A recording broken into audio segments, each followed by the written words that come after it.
নির্বাচনটি কবে হতে যাচ্ছে এটি একটি ভালো খবর নিঃসন্দেহে।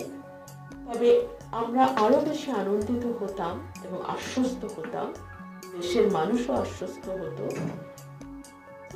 রোড ম্যাপটি কি হতে পারে, কবের মধ্যে তারা নির্বাচন নিয়ে ভাবছে, এটি যদি তারা আরেকটু পরিষ্কার করত তাহলে আমার মনে হয় দেশের মানুষ আরো অনেক বেশি আশ্বস্ত হতো। আপনারা জানেন যে দেশে 5ই অগস্টের পর থেকে নানান মহল বিভিন্ন রকম ষড়যন্ত্রে ব্যস্ত। তারা এই সরকারকে একদিনের জন্য শান্তিতে দেশ পরিচালনা করবে এই সুযোগ দিতে রাজি না।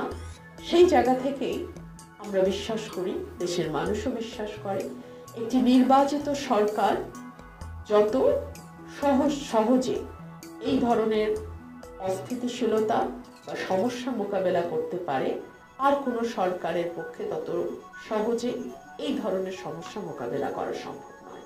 সুতরাং দেশের স্বার্থে, মানুষের স্বার্থে একটি নির্বাচন যত দ্রুত সম্ভব দিলে সেটা সকলের জন্যই মঙ্গলজনক হবে।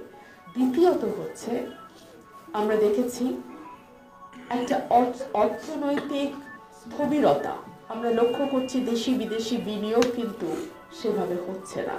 বিকজ বিনিয়োগের জন্য একটা স্টেবল পরিবেশ সকলেই চায়। ব্যবসায়ীরা বিনিয়োগ করবে তখনই যখন দেশে একটা স্টেবল অবস্থা বা স্থির অবস্থা বজায় থাকবে।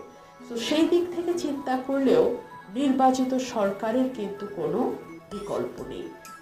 সুতরাং আমরা আশা করব এই অন্তর্বর্তীকালীন সরকার আমাদেরকে একটি রোড ম্যাপ দেবে, কি কি সংস্কার তারা কতদিনের মধ্যে সম্পন্ন করে মানুষের ক্ষমতা মানুষের হাতে ফিরিয়ে দেবে, এটা আমাদের একটি প্রত্যাশা।